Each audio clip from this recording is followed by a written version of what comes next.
దేవుడి మీరు ఓడిపోవుదురు. దూరదేశస్తులారా మీరందరూ ఆలకించుడి. నడుము కట్టుకొని ఓడిపోతారు. కారణం ఏంటి తెలుసా? ఇక్కడ ఈ దేశం యూదా దేశంలోనికి వచ్చి వారు ఉన్నటువంటి పరిస్థితులు ఏంటంటే, ఇమ్మానుయేలు చూడండి, ఇక్కడ పక్షి తన రెక్కలు విప్పునట్టు వంటి వల్లే దాని రెక్కలు వ్యాపకము నీ దేశ వైశాల్యం అంతటిని వ్యాపిస్తాం. దేవుడు ఇమ్మానుయేలు అని అంటే దేవుడు మనకు తోడు అని అర్థం. ఇక్కడ ఇన్ని దేవుడు చెప్తున్నా కూడా దేవుని మాట వినకుండా దేవుని మాటలు పక్కన పెట్టి నిర్ణయాలు తీర్మానాలు చేసుకొని జీవించే వాళ్ళు ఎంతోమంది ఉన్నారు. ఆ జీవితం కొరకు దేవుడు ఇక్కడ చెప్తా ఉన్నాడు. చూడండి 11వ వచనంలో, ఈ జనుల మార్గమున నడవకూడదని యెహోవా బహుబలముగా నాతో చెప్పి ఉన్నాడు. ఎలా చెప్పాడంటమ్మా? ఎవరితో? జనులతో. ఈ జనులతో నడవకూడదు. నడవటం వలన ఏమన్నాడు అక్కడ? మీరు ఓడిపోతారు. మీరు జనులతో నడుస్తున్నారు కాబట్టి మీరు ఓడిపోతారు. జనులతో నడిస్తే మీ జీవితం వెలిగించబడదు. జనులతో నడిస్తే, అందుకే మనుషులతో నడుస్తూ ఉంటారు, మనుషులు కాదు. అందుకే ఇమ్మానుయేలు, ఆయన మాకు కింద అందుకే రాస్తున్నాడు, దేవుడు మాకు తోడు. ఆలోచన చేసుకొను, అది వ్యర్థమగును, మాట పలికినను అది నిలువదు. కారణం ఏంటి? ఎందుకని మాట ఎందుకు నిలవదు? చెప్పండి, మాట ఎందుకు నిలవదు? ఆలోచన చేసుకొనినను అది వ్యర్థమైపోతుంది. ఎందుకని? అది మనుషుల ఆలోచనతో వెళ్తున్నావు. మనుషులు చెప్పే మాట బట్టి నువ్వు వెళ్తున్నావు. మనుషులు ఎలాంటి వాళ్ళంట? మనుషులు ఈరోజు మంచి మాట చెప్తారు, ఇక్కడ నిలబడి. మనతో ఉన్న వాళ్ళు ఎంతో మంది మనతో మంచి మాట చెప్తారు, కానీ జీవితంలో క్రియలలోకి వచ్చేసరికి ఏముంటది? వారి బ్రతుకులో వారికే సరిగ్గా నమ్మకం లేదు. నా దేవుడు ఉన్నాడు అన్న భయం లేక విచ్చలవిడిగా మాట్లాడతారు. భయం లేక చెప్పిన కాడికి వెళ్ళిపోతూ ఉంటారు. భయం లేక ప్రజలు లోకంలో మనుషుల మాటలు విని వెళ్ళి బొక్కబోర పడ్డ వాళ్ళు ఎంతమంది లేరు? జీవితాలు నాశనం చేసుకున్న వాళ్ళు ఎంతమంది లేరు? సర్వశక్తి కలిగిన దేవుడు ఇక్కడ మాట్లాడుతూ ఉన్నాడు. ఇక్కడ ఒక సేవకుడిగా నిలబడి మాట్లాడినా కూడా దేవుని మీద ఆధారపడేవాడైతేనే నీతి నియమం కలిగి భక్తి కలిగి జీవిస్తాడు. ఎటువంటి బరువు బాధ్యత లేని సన్నాసిగా తిరిగిన ప్రతి ఒక్కడు కూడా ఏమైపోతాడంట? జీవితమే సర్వనాశనం అయిపోతాడు. పైకి భక్తిగా కనపడవచ్చు, కానీ లోపల బ్రతుకంతా, తన జీవితం అంతా కూడా కుళ్ళు కుతంత్రాలతో ఉండేటటువంటి జీవితం ఎంతమందికి లేదు? ఒక బాధ్యత, దేవుడు నిన్ను నమ్మి నీకు ఒక బాధ్యత ఇస్తా ఉన్నాడు. నువ్వెవరని? నేను మంచి ఇంజనీర్ చేశానండి, నేను మంచి చదువుకున్నానండి, నాకు మంచి టాలెంట్ ఉందండి, నేను మంచి ఆటో నడుపుకుంటాను, కారు నడుపుకుంటాను, నేను మంచి ఫలితనం ఉంది నా చేతుల్లో. దానికోసమా దేవుడు నేను పెంచుకున్నది? దానికోసమా దేవుడు నేను పిలిచింది? కాదండి. దేవుడు నిన్ను పిలిచిన పిలిపేంటి తెలుసా? దేవుడు నాతో ఉన్నాడు అని చెప్పేవాళ్ళు కావాలి దేవునికి. హల్లెలూయా. నాతో ఉన్నాడు దేవుడు అని చెప్పగలుగుతున్నావు నువ్వు? దేవుని కొరకు నువ్వు తీర్మానం చేసుకొని జీవించాలి. దేవుని కొరకు ఒక మంచి నిర్ణయం తీసుకొని బ్రతకాలి. ఏంటా నిర్ణయం తెలుసా? చూడండి, యోసేపు అనే యవనస్తుడు యోసేపు అనే యవనస్తుడు ఈ దేశం కొరకు ఒక మంచి బాధ్యత కలిగిన వాడిగా నిలబడ్డాడు. దేవునితో తీర్మానం చేసుకున్నాడు, దేవునితో ఒప్పందం చేసుకున్నాడు. ఆ ఒప్పందమే నా జీవితం, నా ప్రభువా నా జీవితం ఏమైనా పర్వాలేదు, నీ కొరకు నేను బ్రతుకుతా, నన్ను బ్రతికించేవాడు నీవి తప్ప ఈ ప్రపంచంలో ఈ లోకంలో ఏ మానవుడి వల్ల కాదు. మానవుడికి సహాయం చేస్తే అవసరం ఉంటే డబ్బులు అడిగితే ఇస్తావు, బట్టలు లేవంటే బట్టలు పెడతావు, అన్నం లేదంటే అన్నం పెడతావు. కానీ నీ ఆత్మను బ్రతికించేవాడు ఎవరు? నువ్వు జీవిస్తున్న జీవితాన్ని నిలబెట్టే వాళ్ళు ఎవరు? అది ఆలోచించే. లోకం నువ్వు పాపి అంటే నువ్వు పాపిగానే ఉంటావు, నువ్వు మంచిదాని అంటే మంచిదాని అంటారు, నీతిమంతురాలంటే నీతిమంతి అంటారు. ఒకప్పుడు పాపం, ఒకప్పుడు జీవితం అంటే మనుషులు చెప్పినటువంటిది కాదు. దేవుడే, సాక్షాత్తు దేవుడే నిన్ను పైకి తీసుకొని వస్తూ ఉంటాడు. అది యథార్థమైన జీవితం నీకు కావాలి. అందుకే తీర్మానం చేసుకొని దేవునితో నడుస్తూ ఉంటే దేవుడు నాతో ఉన్నాడు అని నువ్వు చెప్పగలుగుతావు. దేవుని కొరకు నువ్వు జీవించగలుగుతావు. దేవుని కొరకు ఒక మంచి ఆలోచన కలిగి నువ్వు నడవగలుగుతా ఉంటావు. అందుకే దేవుడు అంటున్నాడు, నిన్ను ఓడిపోని చేసేది ప్రజల మాట వింటున్నావు. నువ్వు నీ ఆలోచనలను వ్యర్థమైపోతున్నాయి. కారణం ఏంటి? ఏ చేద్దామనుకున్నా కలిసి రాదు. ఏ చేద్దామన్నా ఆలోచనలన్నీ తప్పుడు ఆలోచనలే. ఒక్క ఆలోచన సరైనది లేదు, ఒక్క నిర్ణయాలు సరైన నిర్ణయాలు లేవు. అందుకే దేవుడు అంటున్నాడు, నా మాట వినండి, నా మాట బట్టి నడవండి. నా మాటలో జీవం ఉన్నది, నా మాటలో సత్యం ఉన్నది, నా మాటలో ఆయన యొక్క నిత్య రాజ్యానికి తీసుకొని వెళ్ళే జీవితమే ఉన్నది నా దగ్గర. హల్లెలూయా, గట్టిగా హల్లెలూయా. అందుకే నువ్వు ఓడిపోయే స్థితిలో ఎందుకుంటున్నావు తెలుసా? మనుషుల మాటలు నమ్ముతున్నావు. కపటమైన ప్రేమలు ఈ లోకములో, స్వార్థపూరితమైన ప్రేమలు, పింకములాడేటటువంటి మాటలు, ఇలాంటి జీవితం. అందుకే నీకు ఓడిపోయే జీవితం. అందుకే కదా గెలవలేని స్థితిలో ఉండడానికి గల కారణం. అందుకే దేవుడు అంటున్నాడు, దేశమా, నీ దేశమా అని పేరు పెట్టి నిన్ను పిలుస్తూ ఉన్నాడు.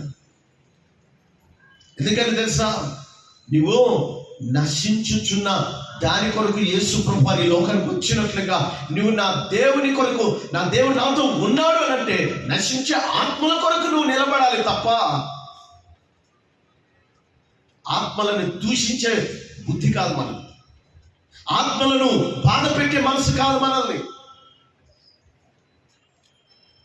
నేను అందుకే చెప్తూ ఉంటాను, అమ్మా ఆదివారమే కానీ ఎప్పుడైనా సరే ఎవరన్నా మనసు బాధ కలిగించుంటే నా మాటల వల్ల, సంఘంలో ప్రవర్తనల వల్ల,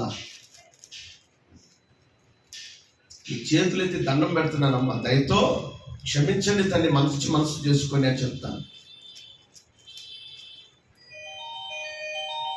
ఒక పక్కన స్వార్థ చెప్పి, ఒక పక్కన నోటితో మాట చెప్పి కాలుతో నువ్వు తింటున్న అంటారు కదా, కాలుతో తన్నే రకం. అలాంటి బుద్ధి, అలాంటి మనస్తత్వం కలిగిన వారు లేరా? నేను ఒకటే చెప్తాను, కుక్క కూడా బతుకుతుంది ఈ లోకంలో, మనుషులు కూడా బతుకుతున్నారు, దానికి విలువ లేదు. నీవు ఈ రోజున ప్రత్యేకమైన దినమే తెలుసా? దేశము కొరకు నువ్వు ప్రార్థన చేయాలి. దేశంలో ఉన్న ప్రజల కొరకు ప్రార్థన చేయాలి. ప్రజలు ఈ రోజున గుడ్డితనంలో ఉండిపోతున్నారు. అలాంటి వాళ్ళ కొరకు మనము ఒక తీర్మానం చేసుకోవాలి, మనం బాధ్యత తీసుకోవాలి. ఆ ప్రజలు నశించిపోకూడదు. ఆ ప్రజల కొరకు ఒక పశ్చాత్తాపంతో, మన కన్నీటితో ఆ ప్రజల కొరకు ప్రార్థన చేయాలి మనం. అది మన మనస్తత్వం. అది దేవుని మందిరంలో తీర్మానం చేసుకొని దేవుని మందిరానికి వచ్చేది. మనం అవసరం ఉన్నప్పుడు ప్రార్థన చేసుకునేది, అవసరం లేనప్పుడు తిట్టి ఆడబోసేది, అవసరం లేనప్పుడు రోడ్ల మీద అడ్డగోలుగా తిరిగేదా. సాక్ష్యం లేని బ్రతుకు అది, సాక్ష్యం లేని జీవితం. నా దేవుడు సెలవిస్తున్నాడు, నిన్న నేడు నిరంతరం ఏకరీతిగా ఉన్న మన దేవుడు. అదే ఏకరీతిగా ఉండడానికి తీర్మానం చేసుకో. బిర్యానీ పెడితే మంచోడివి, చారన్నం పోసి నీళ్ళు పోసి చారన్నం పెడితే ఎంత చెడ్డోడివి. ఈ రోజుల్లో అది కూడా కాదండి, తిండి తిన్నాక కూడా ఎంతగా దూషించే వాళ్ళు లేరా? ఎంతగా ఉన్నారు ఈ రోజున? తింటానే ఉంటారు, దూషిస్తూనే ఉంటారు. అదేనా కరెక్ట్? అందుకే దేవుడు అంటున్నాడు 11వ వచనం, ఈ జనుల మార్గమున నడవకూడదని యెహోవా బహుబలముగా నాతో చెప్పుచున్నాడు. నన్ను గద్దించి, చూసారా, గద్దించి చెప్తున్నాడు. నేను అందుకే అంటాను, నేను ఈ రోజు గద్దించైనా నేను ఒకటే మాట చెప్తాను. ఏం తెలుసా, సేవకుడిగా ఇక్కడ నిలబడ్డప్పుడు నేను ఒక్క మాట ఏమన్నాను అంటే, గద్దించి హెచ్చరించి బుద్ధి చెప్పడం వరకే నా బాధ్యత. వ్యర్థముగా నీ వ్యక్తిగత విషయంలో నేను దూషించి ఎప్పుడు కూడా నేను ఒక్క మాట కూడా ఎవరిని కూడా అనను. కారణం తెలుసా, నా దేవునికి నేను లెక్క చెప్పాలి. నీ కాదు భయపడాల్సింది, ప్రజలకు కాదు భయపడాల్సింది, లోకంలో ఉన్న వారికి కాదు భయపడాల్సింది, నా దేవునికి భయపడి ఒక్క మాట తోలనాడి కూడా నేను అనడానికి వీలు లేదు. ఆ భయం నాకుంది. అందుకే సంఘం అంటే, దేవుని బిడ్డలంటే, దేవుని సన్నిధికి వస్తున్న ప్రతి ఒక్క చిన్న బిడ్డ దగ్గర నుంచి అందరికీ నేను మర్యాద ఇచ్చుకుంటూ కాపాడుకుంటూ వస్తున్నటువంటి నా జీవితం. నేను అలాగా ఉంటేనే వాళ్ళకి నేను లెక్క చేస్తాను. అలాగా లేకపోతే వ్యతిరేకించే వాళ్ళని అస్సలు దూరం బహిష్కరిస్తానండి. అలా లెక్క చేయలేను, వాళ్ళని పక్కకి వెళ్ళిపోమని చెప్తాను. కారణము, దేవునికి నువ్వు విధేయత చూపనాడు, దేవుడికి లెక్క చెప్పుకోవాలి. ఎందుకంటే అలాంటి బుద్ధిహీనమైన పనులు మనం చేయకూడదనే దేవుడి మాట చెప్తున్నాడు. అందుకంటే ఈ చెడుల మార్గమున నడవకూడదని యెహోవా బహుబలంగా చెప్తా ఉన్నాడు. యేసయ్యకి మహిమ కలుగును గాక. హల్లెలూయా, హల్లెలూయా. నీవు చెడులను బట్టి కాదు నడవాల్సింది, నీకు తోడుగా ఉన్న నీ దేవుని బట్టి నువ్వు నడువు. ఆయన నీకు తోడుగా ఉండును గాక, ఆయన నిన్ను నడిపించును గాక, ఆయన నీ పట్ల కార్యాలు జరిగించును గాక. అట్టి దేవుని నువ్వు కలిగి ఉన్నావు కాబట్టి నా దేవుడు నీ పట్ల అలాంటి మంచి మనస్సాక్షితో నిన్ను నడిపించును గాక. అందుకే ఇంత సంధిస్తూ తెలుసా, మొత్తం నాదే అన్నట్టు ఎగురుతూ ఉంటాను నేను. అందుకే అసలు ఇవ్వను, ఎంతవరకు అంతవరకు ఇస్తాను. ఇచ్చాక ఎక్స్ట్రాలు ఎక్కువ చేసేస్తాను. మా పాస్టర్ గారు కాస్త అంటారు, ఇప్పుడు మా అన్నే అని అంటాడు, తర్వాత మా ఓడే అని అంటారు. అర్థమవుతుందా? ఎవరైనా నేను మోసం చేశాను అమ్మా? ఎప్పుడన్నా అమ్మా ఎవరైనా మోసం చేశానా?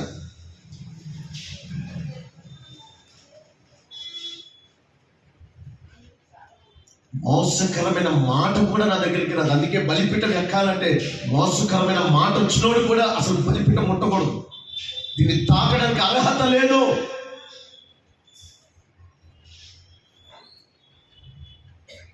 చాలా జాగ్రత్తగా గమనించే 11 వచ్చినట్టు చూడండి. సైన్యములకు అధిపతి యెహోవాయే పరిశుద్ధుడను కొనుడి. ఎవరంట? ఎవరంట? మన దేవుడే పరిశుద్ధుడను కొనుడి. మీరు భయపడవలసిన వాడు ఆయనే. ఆయన కోసరమే దిగులు పడవలెను. అప్పుడు ఆయన మీకు పరిశుద్ధ స్థలముగా హల్లెలూయా, హల్లెలూయా. నువ్వు పరిశుద్ధ స్థలముగా ఆయన నీకుంటాడు. ఆయనే నీ హృదయం అనే దేవాలయం కట్టి హృదయంలోకి వచ్చిన పరిశుద్ధ స్థలముగా ఏర్పరచుకొని ఆయన నీ హృదయంలో ఆయన నివాసము చేయును గాక. హల్లెలూయా. అందుకని పరిశుద్ధుడను కొనుడి. ఎంత చక్కగా చెప్తున్నాడు. సైన్యములకు అధిపతి యెహోవాయే పరిశుద్ధుడు అనుకొనుడి. మీరు భయపడవలసినది ఆయనే. ఎంత చక్కగా ఎందుకు నీకు నేర్పిస్తున్నాడు తెలుసా? నా దేవునికి నువ్వు భయపడు, నా దేవుని మాట విను, శ్రద్ధగా విను. నిన్ను పరిశుద్ధుడిగా పరిశుద్ధురాలుగా మార్చి ఆయన కొరకు నిత్య రాజ్యము కొరకు నిన్ను ఉన్నత స్థితిలో నిలబెట్టి స్థిరపరిచి బలపరిచి ఆయన కొరకు జీవింపచేయునుగాక. హల్లెలూయా. ఈ రోజున సంపాదించిన 4 ముక్కల కోసం ఏం చేస్తారు?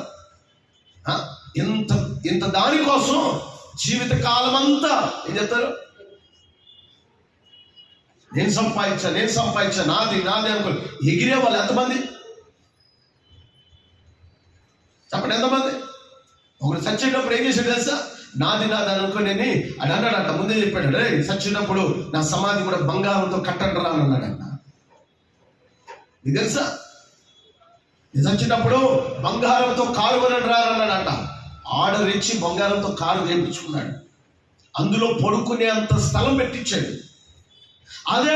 అదే బంగారం కారు అని సమాధి బంగారంతో చుట్టూ కట్టి ఆ బంగారం కారుతో తీసుకొచ్చి సమాధిలో పెట్టండి అన్నారంట. అర్థమైందా? సమాధిలో పెట్టి పూడ్చేశాడు.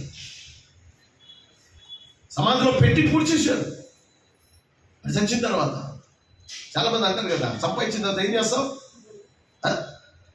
పెట్టుకొని వెళ్తావా అని అంటారు. సంపాదించినంత తీసుకెళ్ళి ఏం చేస్తాం? తీసుకెళ్తావా అని అంటారు. వేసుకున్న ఒంటి బట్ట కూడా పనికి మాలినటువంటి ఇలాంటి ఆలోచనలతో జీవితాన్ని బ్రతికున్నప్పుడే మనుషులకు మనశ్శాంతి లేకుండా ప్రేమానురాగాలు నోచుకోలేక, అందుకే మనుషుల ప్రేమ ఇది వ్యర్థమైనది. మనుషుల ప్రేమ ఇది. అందుకే నా ప్రభు అంటాడు, ప్రతి మనిషిని వెలిగించడానికి లోకానికి వచ్చాడు అంటున్నాడు. యేసయ్యకి మహిమ కలుగును గాక. హల్లెలూయా. శుద్ధమైన మనస్సుతో మనం ఉండాలి. ఒక్కసారి మన జీవితాన్ని తెరిచి చూసుకోండి. 2023 సంవత్సరంలో ఎంతమందికి నువ్వు అన్నం పెట్టావు? ఎంతమందికి అవసరంలో ఆదుకున్నావు చెప్పండి? అవసరతలో వారి కొరకు నువ్వు ఏ పని చేసావు? పట్టుమని తీసుకెళ్ళి ఇంట్లో కాదు హోటల్కి వెళ్ళి తినిపించావా? పోనీ ఇంటికి తీసుకొచ్చి పెట్టావా? హల్లెలూయా. హల్లెలూయా. ఈ మందిరం స్థాపించడానికి నా దేవుని దగ్గర ఎన్నో కన్నీటి ప్రార్థన. నా ప్రార్థన ఇక్కడ ఈ మందిరాన్ని ఇంత తీసుకొని రావడానికి గల కారణం కేవలం దేవుని యొక్క పిలుపు, దేవుని యొక్క తీర్మానం. ఆ తీర్మానమే దేవుని సన్నిధిలో స్థిరపరిచి నిలబెట్టి ఇంత స్థితికి తీసుకొని రాగలిగింది. ఎవరి ప్రయత్నాలు కాదు ఇక్కడ, ఎవరి ప్రయోజనాలు కాదు ఇక్కడ. ఇది కేవలం దేవుని కృప మాత్రమే, దేవుని పిలుపు మాత్రమే.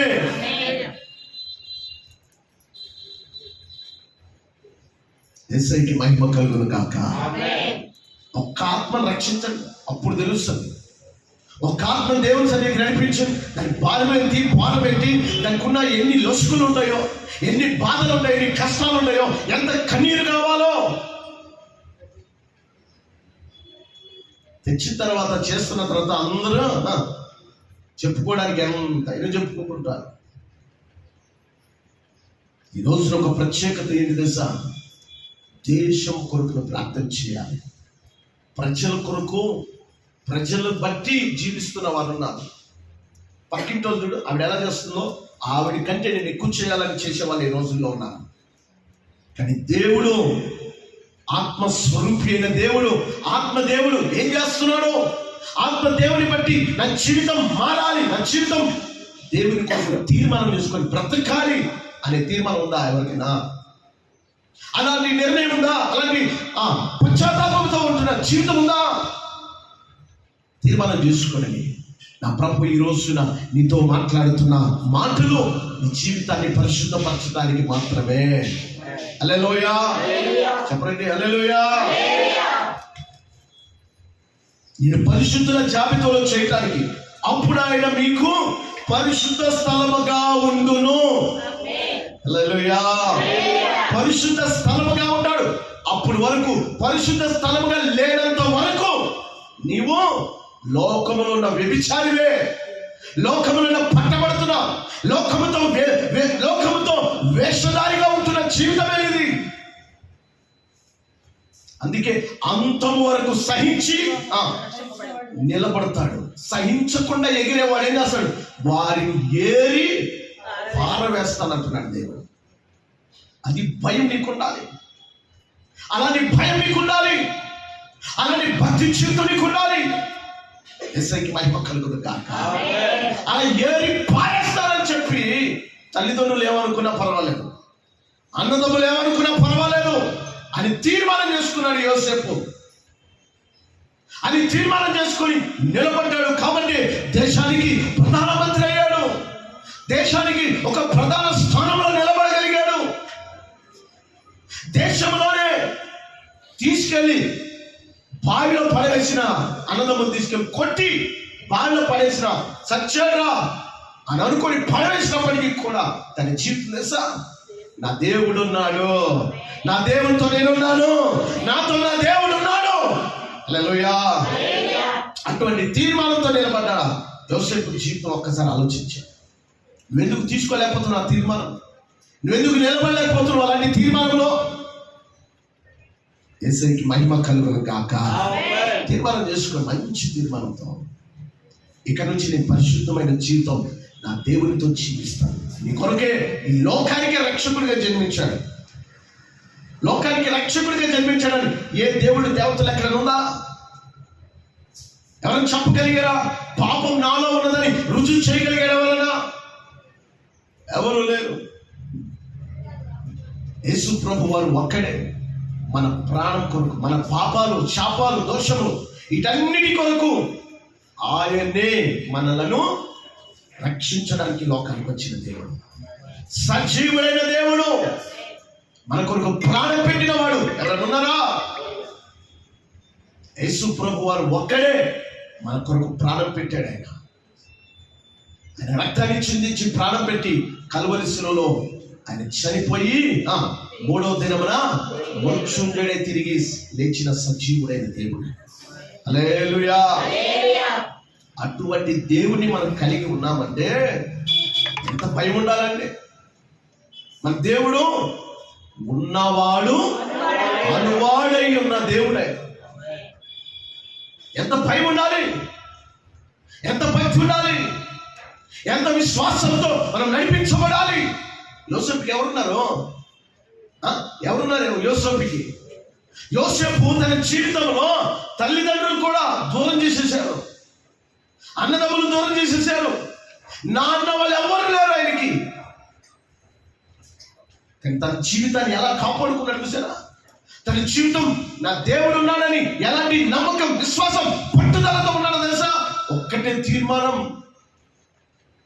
ఇక చావైనా బ్రతుకైనా నా దేవునితో ఆయన తీర్మానం చేసుకుంటే అప్పుడే నీ జీవితం బాగుపడుతుంది. తప్ప లేదు అని అంటే ఇలాగే జీవిస్తూనే ఉంటావు. జీవించి జీవించి జీవించి జీవించి చివరికి అగ్ని ఆరదు, పురుగు చావని ఆత్మ పెట్టిన వారి దగ్గరికి నీ ఆత్మ ఎలదో ఎక్కడికి వెళ్తుంది? నరకంలోనికి వెళ్ళిపోతా ఉంటుంది. ఈ లోకంలో మనుషులు అనేక మంది చెబుతున్న మాటలు పై మాటలే తప్ప లోతైన నీ ఆత్మను రక్షించేవాడు ఎవరైనా మాట్లాడతాడా? నీ ఆత్మతో మాట్లాడేవాడు ఎవరైనా ఉన్నారా? అలాంటి మాట్లాడాలని చెప్పారా నీకు? ఎవరు చెప్పరు. నిన్ను పొగడ్తలో నింపుతారు, నింపి లేపుతారు ఒక్కసారి. ఎప్పుడో పైకి నుంచి ఆలోచించేసి దేవుని సంగమా, దేవుడు ఇంత చక్కగా అనేకమైన విషయాలు నీతో మాట్లాడుతున్నాడంటే జ్ఞాపకం చేసుకున్నది. 14 వచనం. అయితే ఆయన ఇశ్రాయేలు యొక్క 2 కుటుంబములు తగులు రాయిగాను అభ్యంతరము కలిగించు పండగాను ఉండును. యెరూషలేము నివాసులకు బోనుగాను చిక్కువలగాను ఉండును. హల్లెలూయా, హల్లెలూయా. ఏమంటాడు? బోనుగాను చిక్కువలయగాను. బోనంటే బంధించను. బోన్లో వేసేసారండి. నేను కూడా తీసుకెళ్తాడు ఎప్పుడో ఆ సింహాల బోన్లోనో దానియేలు వేసినట్టుగా నిన్ను కూడా ఏదో దాంట్లో వేస్తాడేమో చూసుకోండి. మరి బాగుంటుందా? వేస్తే వేయాలి. వేస్తేనే మనకి మన ప్రార్థన ఏంటిదో మనకు తెలుస్తుంది అన్న కదా. హల్లెలూయా, హల్లెలూయా. ఎందుకంటే మన ప్రతాపం అంతా ప్రజల మీద, మనుషుల మీద చూపిస్తూ ఉంటాం. దిక్కుమాల జీవితం. ఏ జీవితం ఇది?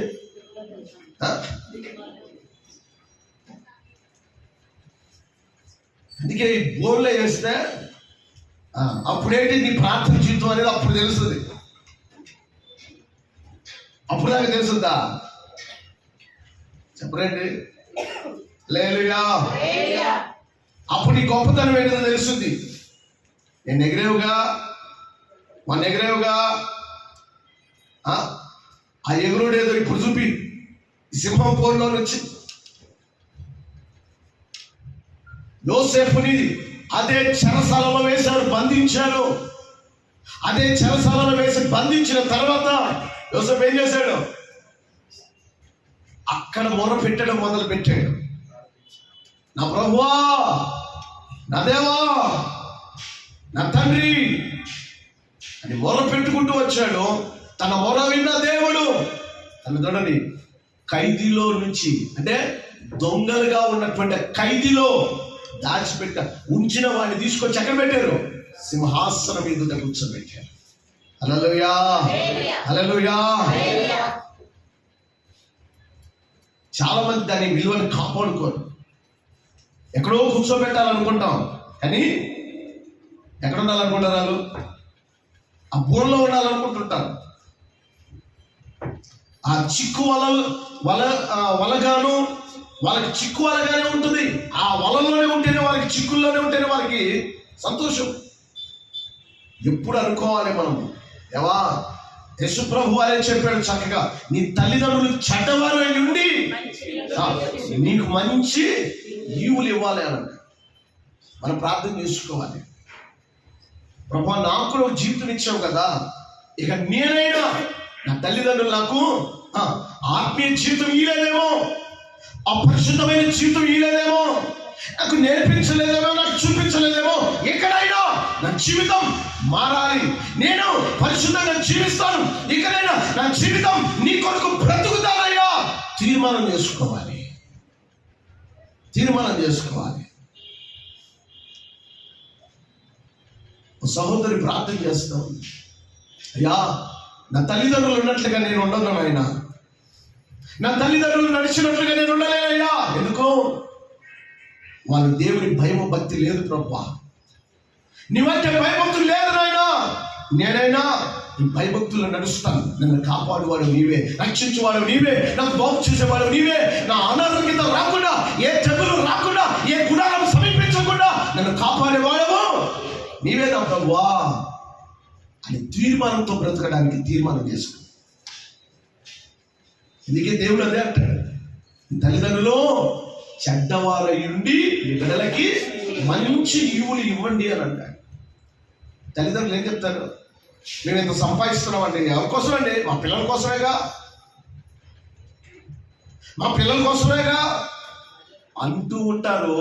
వీళ్ళ కోరికలు, వీళ్ళ ఆశలు, వీళ్ళ ఆశయాలు, వీళ్ళ సొంత స్వార్థం వాళ్ళదే తీర్చుకోవాలని చూస్తూ ఉంటుంటారు. ఎంతోమంది లేరు అలాగా?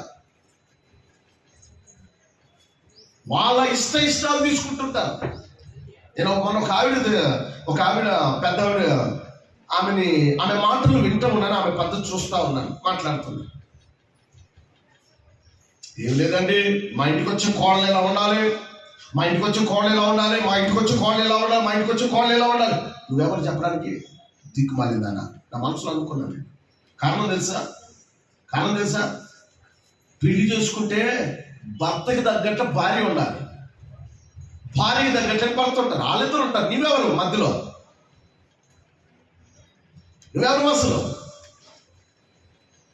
దేవుడు అంటాడు, నీ తల్లిని తండ్రిని విడిచి భార్యను హత్తుకొని ఉండుము అని అంటాడు దేవుడు. ఇలా పెత్తనాలే. అందుకే కుటుంబాలు సర్వనాశనం అవడానికి, జీవితాలు సర్వనాశనం అవడానికి గల కారణాలు ఏంటి? తల్లిదండ్రులు అదుపులో ఉండరు. అందుకే ఈ కుటుంబం ఏమవుతుంది?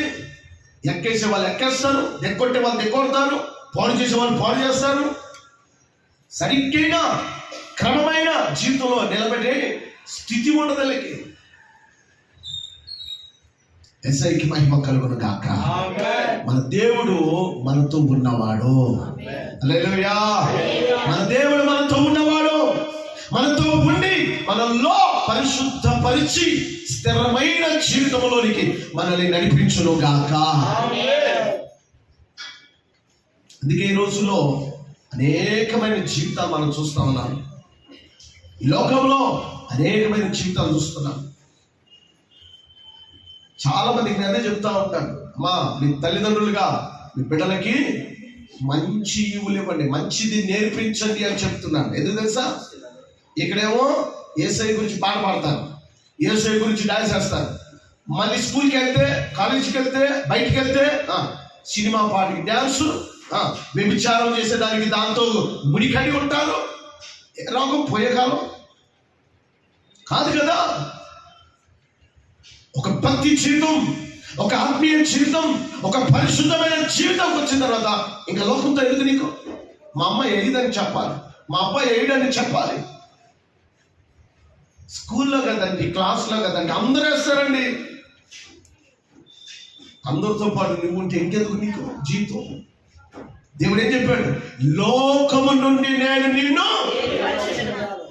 వేరుపరిచాడు కదా. వేరుపరిచిన జీవితం ఏది? తల్లిగా నీవే కదా పాడు చేసేది. ఆలోచించేది. ఈ రోజున దేశము కొరకు నువ్వు ఒక ప్రత్యేకమైన తీర్మానం చేసుకో. ఈ రోజున దేశంలో నేను ప్రత్యేకించబడిన వ్యక్తిని ప్రార్థన చేసుకో. ఈ రోజున దేవుడు నన్ను ఎన్నుకున్నాడు. ఈ రోజున ఈ పరిశుద్ధ స్థలానికి నన్ను నడిపించాడు. ఈ పరిశుద్ధ స్థలంలో నేను ఉండాలి, నా దేవునితో జీవిస్తాను. తీర్మానం చేసుకో.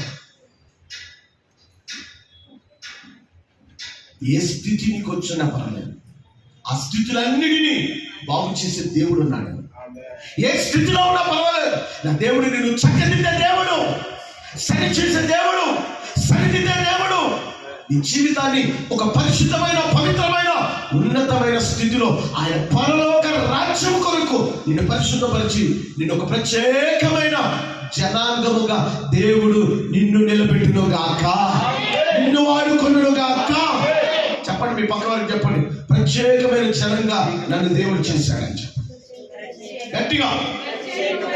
ప్రత్యేకమైన జనముగా చేశాడు, వ్యక్తిగా చేయలేదు, నన్ను ప్రత్యేకమైన జనముగా చేశాడని చెప్పండి. హల్లెలూయా. దగ్గరగా హల్లెలూయా. యోసేపు ఒంటరిగానే ఉన్నాడు. తన బతకడానికి కోసం కాదండి తన జీవితం పోరాడింది. తల్లిదండ్రులు వదులుకొని వచ్చేస్తే అన్నదమ్ములు చంపి పారవేసి వెళ్ళిపోదాం రా అని అనుకుంటే, ఒరే ఆడు మన సహోదరుడే కదరా, వాడు మన తోపుట్టినోడే కదరా, అయితే పర్లేదులే అని ఒకడంటాడు. వద్దురా మనోడే కదరా అని వద్దురా. ఒకడికి జాలి గుణం, ఒకడేమో కఠినమైన గుణం. ఈ కఠినాత్ములు అందరూ ఎక్కడికి పోతారు? మంటలు కాస్తారు. మనకు కూడా అలాంటి కోపం ఉందనుకోండి, ఏమంటారు? దొంగ సచ్చిన సావని అంటారా? ఎంతమంది అన్నారా? ఉంటారు. మొన్న నన్ను ఎంత బాధ పెట్టారు, మొన్న మమ్మల్ని ఎంత వేధించారు అని అనేవాళ్ళు లేరా? ఉంటారు, ఎంతోమంది ఉంటారు. యేసు నామములో అలాంటి వారి బుద్ధులన్నీ మారిపోవును గాక. వేధించే వారి బుద్ధి కూడా మారిపోవును గాక. ఎందుకంటే భయం, దేవుని భయం వాళ్ళకి కలగాలని ప్రార్థన చేయాలి మనం. ఎందుకంటే వాళ్ళ బుద్ధి మారిపోతాయి, వాళ్ళ మనసులు మారుతాయి, ఆలోచనలు మారుతాయి, వారి పద్ధతులు మారుతాయి. దేవుని క్రమంలోకి రావాలి. యేసు నామములో దేవుని క్రమమే వారి జీవితాలు వెలిగించబడును గాక. వాళ్ళలో ఒక చీకటి ప్రభావం ఉండి అలా లోకములో ఉన్న వాళ్ళందరినీ వేధిస్తూ పీడిస్తూ మోసం చేసుకుంటా, అన్యాయం చేసుకుంటా, అక్రమంగా బతికే వాళ్ళు చెడింది కాక ఇతరులను కూడా చెడు అని చెప్తా ఉంటా. వాళ్ళు చెడింది కాక వాళ్ళు అన్యాయం మోసం చేసిన కాక ఇతరులను కూడా చేస్తూ ఉంటారు. అందుకే ప్రజల మాటలు మనం పట్టించుకుంటాం. ప్రజలు మాటలు విని మన జీవితాన్ని పాడు చేసుకుంటాం. ప్రజల మాటలు విని మన జీవితాలలో ఆశీర్వాదాన్ని పోగొట్టుకోకూడదు. దేవుడిచ్చే ఆశీర్వాదం మనుషులిచ్చేది కాదు. యేసయ్యకి మహిమ కలుగునుగా. హల్లెలూయా, హల్లెలూయా. ఇంకొంచెం కిందకు వద్దామా? ఇలాంటి బోనులు చెక్కుల వలయంలో ఉండకుండా వాటికి తగిలి త్రొట్టిల్లుచు పడి కాళ్ళు చేతులు విరిగి చిక్కబడి పట్టబడుదురు. చూసారా? ఇలాగా దేవునికి వ్యతిరేకంగా ఉంటే మన జీవితాలు ఏమైపోతున్నాయంట. బుద్ధి కొంతమంది అంటారు ఒక దెబ్బ తగిలితేనే తెలుస్తుంది, పని అంటారు. తాగుతాం తిరిగి తాగి పెద్ద మోరిలో పడ్డాడు. ఎడబడ్డాడండి, మోరిలో పడ్డాడు. అలా ఆవిడ ఏం చేసింది తెలుసా? తీసుకురావడానికి ఎత్తుకుతా ఉంటే అయ్యా అని సచ్చినోడు ఆడిపోయాడు అనుకుంటా పోతుంది. రోడ్డు మీదే ఒకటే మాట్లాడుకుంటూ పోతుంది. ఇలా పిచ్చిదా ఏంటి ఇట్లా మాట్లాడుకుంటూ పోతుంది అని అనుకుంటున్నారు పక్క నుండి పోయేవాళ్ళు. అలా అనుకుంటూ పోతుంటే ఈ పిచ్చిదానిక అనుకుంటూ పోతుంటే ఆ పక్కన వెళ్ళే ఒక ఆవిడ అందంట, ఏమ్మా అని అందంట. ఏం లేదమ్మా, మా ఆయన తాగి ఆడ చచ్చాడు, ఆడపడ్డాడు అని తిట్టుకుంటూ పోతుంటే అక్కడ మోరిలో ఉన్నాడు, చూడమ్మా ఆయన మీ ఆయన చూసుకోపో అని అందంట ఈవిడ. అర్థమైందా? తీరా వెళ్ళి చూస్తే అలాయనే. హల్లెలూయా. చూసారా? అలాయనే అంటే ఆమె విన్న మాట విన్నది కాబట్టి ఏం చెప్పింది ఉన్నది ఉన్నట్టుగా చెప్పగలిగాను. వెళ్ళి చూసింది కాబట్టి ఎత్తుకోకుండా ఈజీగా దొరికిపోయాడు. లేకపోయింది ఏమయ్యేది? ఆ నేల కొట్టుకుపోయేవాడేమో. అయ్యే నీళ్ళు తాగి మింగి చుక్కని తెచ్చేవాడేమో. జ్ఞాపకం తీసుకోండి. ఆవిడ విన్న మాట ఒక మంచి మాట చెప్పింది కాబట్టి ఒక ప్రాణాన్ని రక్షించడం, ఒక ప్రాణానికి సహాయం చేయటం, మంచి చేసింది, మేలు చేసింది. హల్లెలూయా. కాబట్టి జ్ఞాపకం చేసుకుంటాం. మన జీవితంలో ఇది చాలా ప్రాముఖ్యమైనది. దేవుడు నాతో ఉన్నాడు కాబట్టి ఈరోజు బ్రతికి ఉన్నాను. నాతో ఉన్నాడు కాబట్టి దేవునితో ఉన్న జీవితం నాకు కావాలి అని తీర్మానం చేసుకోండి. దేవునితో చెప్పండి గట్టిగా, హల్లెలూయా. దేవునితో ఉన్న జీవితం నాకు కావాలి అని తీర్మానం చేసుకుంటే నీ తీర్మానాన్ని బట్టి నా దేవుడు నిన్ను, నీ కుటుంబాన్ని, నీ జీవితాన్ని ఆశీర్వాదకరంగా దయచేయను గాక. హల్లెలూయా. ఇంకో మాట చివరిగా, ఈ ప్రమాణ వాక్యములు కట్టుము, ఈ బోధను ముద్రించి నా శిష్యులకు అప్పగింపుము. ఏం చేయాలంట? ప్రమాణ వాక్యమును కట్టుము. ఇప్పుడు నువ్వు ప్రమాణంతో కూడిన వాక్యాన్ని నువ్వు కట్టుకోవాలి నీ జీవితానికి. హల్లెలూయా, హల్లెలూయా. ఎంతమంది కట్టుకుంటారు? ఒకసారి గట్టిగా దగ్గరికి చెప్పండి. రెండు చేతులు ఎత్తి చెప్పండి ఒకసారి. ప్రమాణపూర్వకంగా వాక్యమును కట్టుకుంటాను అన్నవాళ్ళు ఒకసారి బిగ్గరగా హల్లెలూయా. దేవుడు దేవుని వాక్యమై ఉన్న దేవుడు కాబట్టి నా దేవునికి నువ్వు ప్రమాణం చేసుకోవాలి. నా దేవునితో నువ్వేం చేయాలి? గట్టిగా ప్రమాణం చేసుకోవాలి. నువ్వు ఇచ్చే మాట ప్రమాణం నాకు కాదు, ఇంకోళ్ళకి మనుషులకి కాదు. ఎవరికి ఇస్తున్నావు? ఇది ఈ ప్రమాణం ఏంటి తెలుసా? ప్రభువా నీ వాక్యానికి కట్టుబడి ఉంటాను నా జీవిత కాలమంతా.